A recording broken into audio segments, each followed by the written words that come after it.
Ciao, I'm Luca. And I'm Grace. Let's learn Italian. You know what Italians do every single Sunday in summer?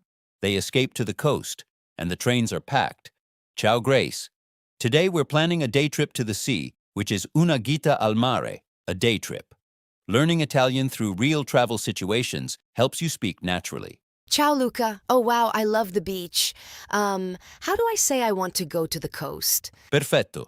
You say voglio andare alla costa, I want to go to the coast. La costa means the coast, the shoreline. Repeat after me. La costa. La costa. Okay, so voglio andare alla costa means I want to go to the coast? Esattamente. Now, last Sunday I went to Cinque Terre with my familia. We left early because we needed to catch il treno, the train. Il treno. In Italy, trains to the coast fill up so fast on weekends. Il treno, the train. Wait, so everyone takes the train? Si, because parking at the beach costs a fortune. So we arrived at la stazione, the station, at 7 in the morning.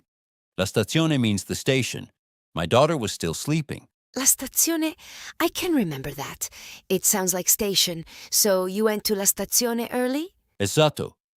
And when we got to the coast, the first thing we wanted was to find la spiaggia, the beach. La spiaggia. We walked for 20 minutes looking for a good spot. La spiaggia. That's harder to say. La spiaggia? Brava! La spiaggia. And you know what surprised me? The beach was already full at 8 in the morning. Italians wake up early for the beach. We had to rent un ombrellone, a beach umbrella. Un ombrellone, the big umbrellas you see everywhere. Un ombrellone.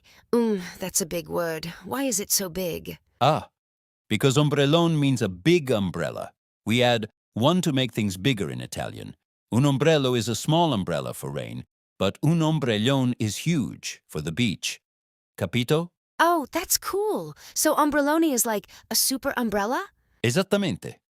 And under our ombrellone, we spread out our asciugamani, towels. L'asciugamano is one towel, gli asciugamani is towels. L'asciugamano. L'asciugamano. That's tricky. Can you say it again? L'asciugamano. It comes from the verb asciugare, which means to dry. So it's literally the thing that dries you. Oh, l'asciugamano dries you. Okay, I get it now. Brava. Then my kids wanted to swim immediately. They ran into il mare, the sea. Il mare. We don't say ocean much in Italy, we say il mare. Il mare. So if I want to swim in the sea, I say, nuotare in il mare? Almost. Nuotare nel mare. In plus il becomes nel. Nuotare nel mare. To swim in the sea. Nuotare nel mare. Got it. And wait, do Italians really go to la spiaggia every Sunday? Si. It's a tradition. Sunday is family day, so everyone goes to la costa. That's why il treno is always packed. Here's the thing though. If you try to leave la spiaggia after 4 p.m., you'll wait in traffic for hours. Italians all leave at the same time. Wait, really? Everyone leaves at the same time? That sounds stressful. It is. But nobody cares because they had a beautiful day at Il Mare. Now, you want to try planning your own gita? Let's say you're in Florence and you want to visit Via Reggio, a beach town. Ready? Okay, I'm a little nervous, but sì. Allora, Grace, dimmi, where do you want to go today? Use la costa in your answer. Voglio andare alla costa. I want to go to the coast. Perfetto. E come ci vai? How are you getting there? Think about the word for train. Oh, prendo il treno? I take the train? Bravissima. Prendo il treno. Now, dove prendi il treno? Where do you catch the train? Ah, at la stazione. Prendo il treno alla stazione. Perfetto. Okay, now you arrive at the beach. What do you look for first? Remember, it's where you sit. La spiaggia. No, wait, that's the beach itself. Oh, un ombrellone. Esatto. Cerchi un ombrellone.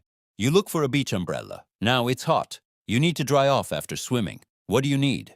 L'asciugamano. The towel. Brava. And what do you want to do in the water? Use nuotare nel mare. Voglio nuotare nel mare.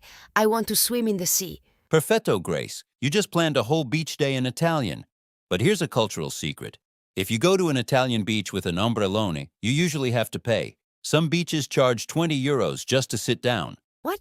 20 euros to sit on the beach? That's crazy! I know. It's called uno stabilimento, a beach club. They give you un ombrellone, chairs, sometimes a bathroom and shower, But there are free beaches too called spiaggia libera, free beach, but they fill up even faster. Wow. I had no idea you had to pay.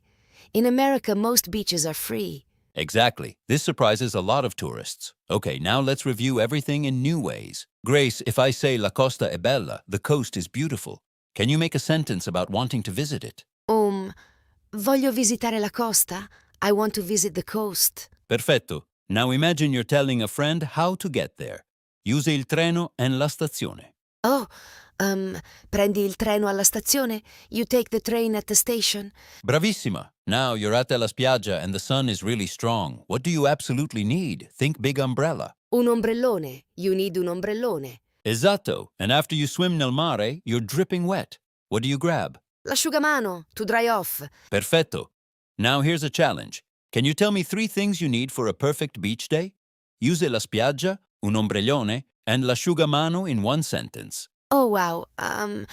Let me think. Per andare alla spiaggia, ho bisogno di un ombrellone e l'asciugamano. Bravissima, Grace. You said, to go to the beach, I need a beach umbrella and a towel. You're speaking naturally now. Really?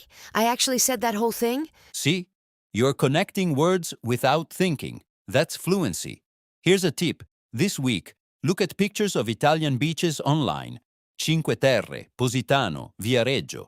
Then describe them out loud using oggi's words. Say, La costa è bella. Voglio nuotare nel mare. Cerco un ombrellone. It makes the word stick. I love that. I'm definitely going to do that. Perfetto. And speaking of planning trips, next time we're doing something even more important.